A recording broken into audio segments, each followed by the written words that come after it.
Desde que eu resolvi começar a estudar ciência da aprendizagem, já são mais de 6 anos estudando. São mais de 2.000 horas de imersão. E além disso tudo, eu tenho mais de 1.000 horas mentorando alunos. O que eu quero fazer? Resumir tudo isso para você nesse vídeo. Se você quer saber tudo que eu aprendi, tudo que faz sentido para mim, tudo que eu percebi que a ciência da aprendizagem tem para nos contar, fica comigo até o final desse vídeo. Eu vou te explicar como que você resume 6 anos em poucos minutos. Se você não me conhece, meu nome é Pedro Nakamura, sou professor de matemática e especialista em ciência da aprendizagem. Se você quer saber como você aprende mais e melhor, o que realmente eu aprendi ao longo dos 6 anos estudando ciência da aprendizagem, se inscreve nesse canal, curte esse vídeo que eu vou te ensinar tudo que eu sei sobre a ciência da aprendizagem. E para você compreender o que eu aprendi com todos esses anos e todas essas horas estudando ciência da aprendizagem e mentorando alunos, eu vou dividir isso em grandes lições. E a primeira grande lição que eu aprendi é que motivação é a base de tudo. E quando a gente fala motivação, eu quero que você entenda o seguinte: motivação não é euforia. As pessoas acham que para você estar motivado,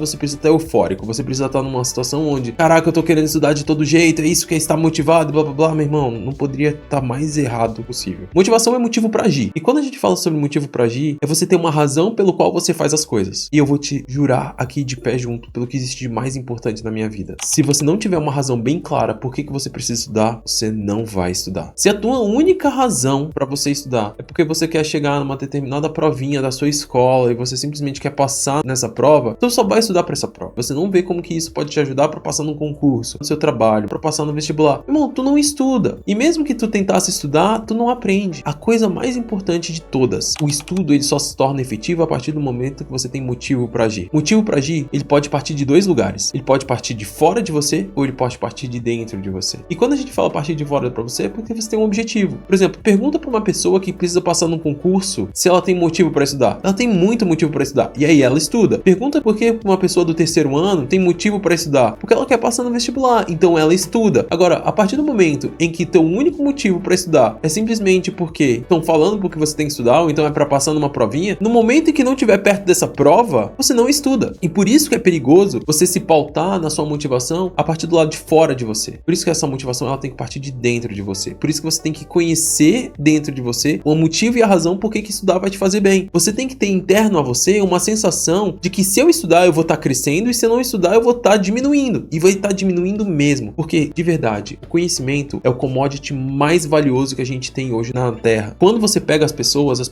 elas são valorizadas pelos conhecimentos que ela tem, pelas aptidões que elas têm, o que ela consegue passar para ti. Ou seja, se uma pessoa é procurada é porque ela tem conhecimento, ela sabe como fazer uma determinada coisa. Isso que você tem que entender. Quanto mais cedo você começar a internalizar isso, de que por meio da aprendizagem você vai conseguir fazer com que você tenha o conhecimento ao teu lado, é a partir desse momento que você vai ser reconhecido como uma pessoa extremamente valorosa. E isso tem que ser a sua motivação. A sua motivação ela tem que partir de dentro de você. Você tem que entender tudo que você estuda vai te engrandecer. Acredite, eu consegui alcançar esse momento. E a partir do momento que eu consegui alcançar esse momento, se você me pergunta se eu organizo meus horários para estudar, eu organizo e não me dói. Na verdade, eu fico muito feliz porque sempre que eu tô ajustando meu horário, eu percebo que eu tenho uma horazinha que eu consigo estudar e eu vou lá e estudo. Porque eu gosto de estudar, eu percebo que estudar é uma coisa prazerosa. Mas não só isso, durante o dia a gente vai adaptando a nossa rotina e de repente tem um momento onde eu não estava esperando que eu pudesse ter um tempinho e de repente eu tenho. Só que o fato de eu gostar tanto de estudar faz com que nesse momento, ao invés de, por exemplo, procrastinar com, por exemplo, Instagram, TikTok, eu simplesmente quero estudar mais nesse momento. Então eu vou atrás de mais conteúdo, de mais relevância, pego os meus livros, leio os meus livros, faço minhas anotações, porque isso simplesmente me faz bem. Primeira grande lição, todos os meus alunos e eu, quando a gente quer estudar, existe um motivo para estudar. E motivação é a chave, seja ela extrínseca ou intrínseca. E aí sim, você vai perceber o tanto que você vai aprender mais. E a segunda grande lição que eu aprendi ao longo desses anos todos é de que sono é a base para motivação. O que eu tô querendo te falar é o seguinte: se motivação é essencial para você aprender, o que eu tô te dizendo é que você só tem motivação se você dormir. E isso foi uma parada que eu custei aprender, porque sempre tive dentro de mim uma noção de que aquele que trabalha mais é aquele que vai ser mais bem sucedido. E nessa pegada, eu sempre associei que dormir era um luxo e quando você dormia demais, você acabava perdendo a possibilidade de estar trabalhando mais. Só que a bem da verdade é que se você dorme mal um dia porque você virou a noite, você até consegue recuperar depois, mas vários dias dormindo muito pouco, você vai começar a perceber que você chega num caminho que é insustentável. E hoje, com um pouco mais de conhecimento sobre ciência da aprendizagem, principalmente na parte de neurociência, eu começo a perceber que o sono é inegociável. E ele é negociável por vários motivos. Primeiro por conta da aprendizagem que a consolidação ela realmente acontece efetivamente durante o sono. Mas além de tudo, o sono ele é restaurador. Ele é restaurador no sentido físico e no sentido emocional. Portanto, quando você consegue dormir bem, no dia seguinte, você não só tem mais energia para conseguir prestar mais atenção e estudar mais, mas você também consegue se regular emocionalmente para você conseguir inibir alguns sentimentos ruins, como por exemplo um sentimento de cansaço, você consegue inibir mais, um sentimento de frustração, você consegue inibir mais, um sentimento de felicidade, você consegue aprimorar mais, você consegue aproveitar mais. Por quê? Porque você tem mais consolidado, você tem mais restaurado, melhor dizendo, a parte de recuperação física, a recuperação emocional. Então o sono hoje é inegociável. Não existe motivação se você não estiver dormindo. Portanto, se motivação é necessário para você aprender, o sono é inegociável. Sem sono, não tem motivação, não tem aprendizagem. A terceira grande lição que eu aprendi estudando foi que atividade física, ela de fato é essencial para tu aprender. Eu aprendi mais ainda que cardio faz muita diferença. Não vou mentir, eu gosto muito mais de treino de força, por exemplo, um treino de academia, do que fazer um cardio. Do que, por exemplo, correr ou fazer um spinning. A menos que seja praticar um esporte, mas chega um determinado momento em que, é difícil você conseguir praticar um esporte com recorrência. Só que, a partir do momento em que você começa a prestar atenção bastante no seu corpo, eu comecei a perceber que a partir do momento em que eu comecei a tornar o cardio um hábito, eu comecei a melhorar muito a minha relação de energia. Porque o que acontece é que, como todo e qualquer processo atencional, ele é um processo que demanda de energia. Só que para você conseguir produzir energia, você tem que mandar mensagens para o seu corpo, porque o seu corpo precisa produzir energia. Fazer cardio é uma das coisas mais fortes que ele vai fazer com que o seu corpo produza energia. Suar faz muito bem para estudar. Não é sobre estudar enquanto você corre, estudar enquanto você faz um spin, não é isso. Mas é basicamente você ter o hábito de fazer um cardio para que você consiga produzir energia, para essa energia se transferir na forma de uma melhora de atenção. Acredite, cardio faz muita diferença e melhora muito a tua rotina de estudo a partir do momento em que você está bem condicionado. E a quinta grande lição que eu aprendi é que a coisa mais importante dentro da sua ação de estudo mesmo é explicar com suas próprias palavras. Por muito tempo eu errei no seguinte sentido. Eu achava, até mesmo por uma sensação de parte de humildade, parte de ignorância, que o meu conhecimento ele dependia da reprodução fiel e fidedigna daquela pessoa que estava me passando a informação. O que eu quero dizer com isso é, eu estava assistindo o vídeo, se eu não fosse capaz de repetir mecanicamente o que aquela pessoa estava me explicando, significava que eu não tinha aprendido. E muitas vezes eu acabava tentando fazer uma reprodução mecânica, ao invés de tentar explicar com minhas próprias palavras. Eu focava muito em tentar assistir e acumular conhecimento, quando na verdade aquilo não estava me servindo para absolutamente nada. Porque não estava fazendo com que eu entendesse realmente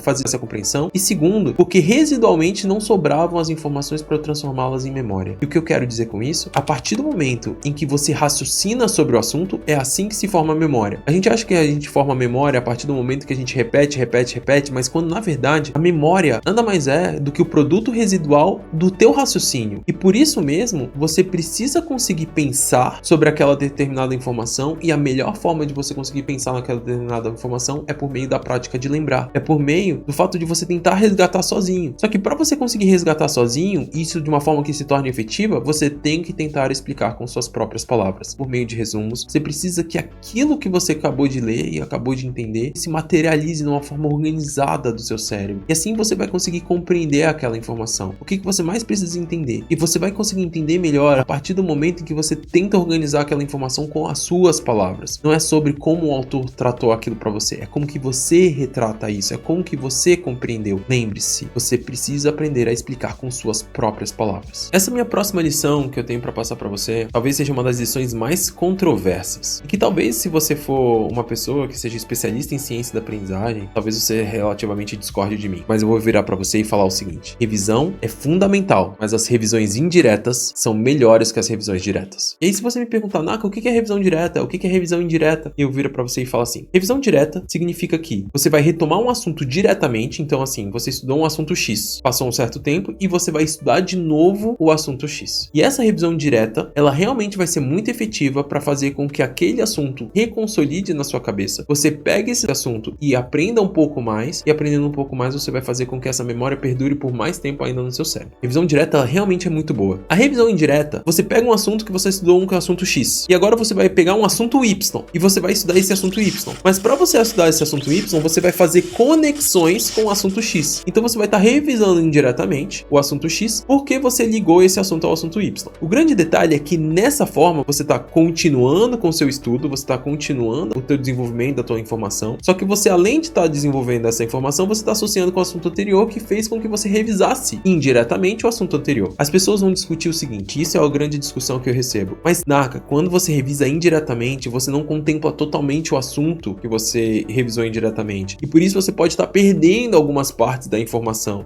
Naturalmente você vai ficar mais suscetível e mais frágil em relação àquela informação anterior. Eu falo, concordo. Concordo, e por isso que existem algumas matérias que você tem que ter algumas coisinhas específicas e pontuais. Eu acho que o grande jeito e a grande sacada é que você tem esses detalhezinhos que são bem detalhes mesmo, e você consiga fazer essas revisões por meio de flashcards. Mas as revisões indiretas, elas escalam muito melhor no tempo do que as revisões diretas. Porque para pensar comigo, quando você tenta fazer uma revisão direta, você vai fazer um estudo de um assunto X, e daqui a um tempo, quando você perceber que aquele assunto está caindo no seu esquecimento, você volta no assunto X. Mas nesse tempo, você provavelmente tem um monte de coisas para estudar. E você, além de tudo, vai ter que parar para retomar o assunto X, então acaba se tornando uma bola de neve muito gigantesca a partir do momento em que você só faz revisões diretas. Por isso mesmo, o assunto de revisão indireta, ele é uma das melhores formas de você conseguir manter o que é relevante das informações anteriores e você continuar com o assunto e desenvolvimento, o aprimoramento do estudo. O que você precisa entender? Se você aprimora o conhecimento fazendo associações com as informações antigas, e por isso é muito importante você colocar nas suas próprias palavras, porque quando você coloca nas suas próprias palavras, você potencializa a possibilidade de você fazer conexões com informações anteriores, é daí que você consegue fazer tanto o aprimoramento da informação quanto a revisão da informação. E por isso que as revisões indiretas, por mais que elas possam ser menos efetivas em lembrar de tudo, elas são mais efetivas ao longo do tempo quando você quer desenvolver a aprendizagem e desenvolver um conhecimento. Por isso, o que você precisa entender é o seguinte, realmente, revisar é fundamental e essencial, mas o jeito mais inteligente de revisar é por meio de revisões indiretas. E a próxima lição que eu tenho para trazer para você é que resolver questões é a melhor forma de estudar. Só que apesar de resolver questões ser a melhor forma de estudar, você tem que entender que não é qualquer resolução de questões que ela é boa. Inclusive, nem sempre flashcard é bom. Flashcard, ele tem as suas razões pelo qual elas funcionam, mas flashcards, na maioria das vezes, elas são fracas e baixas em contexto. O que, na verdade, você tem que entender é que, para que estudar por questões seja uma coisa realmente efetiva, você tem que ter, então, esforço cognitivo. E para você ter esforço cognitivo, você tem que entender o seguinte, tem que haver uma pergunta, essa pergunta ela tem que estar contextualizada e você tem que tentar tirar o máximo possível daquela pergunta que lhe foi feita. E muitas vezes as pessoas se confundem, porque várias pessoas estudam por questões, mas estudam por questões por reconhecimento. E aí o que é isso? Significa que você está fazendo questões de múltipla escolha e ao invés de você estar tentando resgatar tudo sozinho do que você sabe sobre aquele assunto na sua cabeça, você simplesmente está lendo as possibilidades e dentro das possibilidades que tem, você está reconhecendo aquelas que são possíveis e aquelas que não são possíveis. Tem esforço, mas é bem menor. O que você tem que entender então é que quanto mais esforço você fizer, mais o estudo por questões vai fazer sentido para ti. Por isso, você tem que tentar fazer principalmente questões abertas. Se você não tem questões tanto abertas, se você tem mais questões fechadas, questões como, por exemplo, questões de A, B, C, D, E, no momento que você lê, se tiver como fazer sem ler as possibilidades, que seja 1 minuto, 2 minutos, tampa as possibilidades por enquanto e só gasta um tempo tentando pensar tudo que você sabe sobre aquela questão. Recruta antes de começar a ler, porque a gente tem um ímpeto muito grande de já ler o enunciado, e ler o enunciado você já vai para as possibilidades para você reconhecer aquilo que é verdadeiro e aquilo que é falso. Faz isso não, velho. Tampa um pouquinho, recruta tudo que você sabe sobre aquela informação e só depois você reconhece. Pelo menos você vai ter um esforço cognitivo maior. Resolver questões é uma das melhores formas que a gente tem de aprender e provavelmente a melhor técnica que a gente tem. A minha próxima grande lição que eu tenho para te dar é que flow é melhor do que qualquer ciclo de estudo. A gente fala muito sobre Pomodoro, sobre ciclo, sobre timer, sobre você fazer estudo, fazer descanso e tudo mais. Irmão, tudo isso ajuda, mas a bem da verdade é que o diferencial máximo para que você consiga estudar é flow. E o que é flow? Flow é engajamento. Flow é você perceber dentro de você um estado de espírito onde você está 100% engajado e percebe que a sua atenção está máxima, prestando atenção e apontando para aquilo que você está querendo estudar. A partir do momento que tu conseguir alcançar o flow, pouco importa se é ciclo de 25, de 30, de 45 minutos, 60 minutos, meu irmão, eu já vi gente fazer ciclo de 4 horas seguidas e funcionar. Mas por que conseguiu fazer ciclo de 4 horas seguidas funcionando sem tirar pausa? Porque a pessoa estava em flow. Porque a pessoa simplesmente estava 100% engajada. E aí você vira pra mim e fala, mas Naka, não tem como eu entrar em flow de qualquer assunto. Beleza, mas alguns assuntos você consegue entrar em flow. Aquilo que você não consegue entrar em flow, faça seus ciclos, faça seus pomodoros, mas entenda, flow é muito mais importante e muito melhor do que qualquer ciclo de estudo. A próxima grande lição é preparar seu ambiente. A gente tem que preparar o ambiente se a gente deseja que a nossa atenção vá ao máximo. A gente precisa fazer com que o ambiente nos ajude a estudar. E por isso, se você conseguir chegar em lugares onde você tem um mínimo de distrações possíveis, você tem um mínimo de estímulos que fazem com que você tire a tua atenção do teu estudo, melhor vai ser pra você estudar. Por isso, o celular, meu irmão, guardado, velho. O celular guardado. Se o celular te tira a atenção, guardado. Pessoas. A maioria das pessoas não sabe estudar com muitas pessoas próximas. Ah, não, cara, porque a gente tira dúvida no meio da nossa sessão de estudo. Cara, não, a sessão de estudo, ela tem um momento de estudo sozinho e ela tem um momento de tirar dúvida. E o momento de tirar dúvida não é no meio do ciclo de estudo. Então, o que você tem que entender? Prepare seu ambiente no máximo possível para que você consiga ter uma atenção maximizada e otimizada. E a minha última grande lição que eu aprendi ao longo desses 6 anos, a última coisa e que faz realmente muita diferença é organize o que você vai estudar. Não tenta se basear em ciclos de estudos fixos, não. Tenta deixar um pouco mais flexível, mas organize. Organize quais são os próximos passos de cada uma das disciplinas e cada um dos tópicos que você tem para estudar. Organize para que você consiga fazer com que a aquisição de conteúdos novos ela seja bem feita. Organize para que você consiga praticar simulados. Organize para que você consiga reconhecer quais são os assuntos que dependem de revisão. Faça revisões. Se a revisão ela depender de uma revisão direta e não tem como, porque você realmente já não lembra mais nada daquela informação, beleza, faça uma revisão direta. Agora, em compensação, se você tem como, faça várias revisões indiretas também. Pegue um assunto novo e associe com as informações antigas e aproveite aquele momento novo de aquisição de conteúdo para você conseguir revisar assuntos anteriores que você também estudou. Mas tenha um cronograma e organize o que você vai fazer. Tente otimizar esse processo. A organização ajuda muito a gente ter o controle e a disciplina que a gente precisa para que a gente consiga fazer com que o estudo aconteça. Organizar é muito, muito bom se você quer ter um estudo efetivo e otimizado.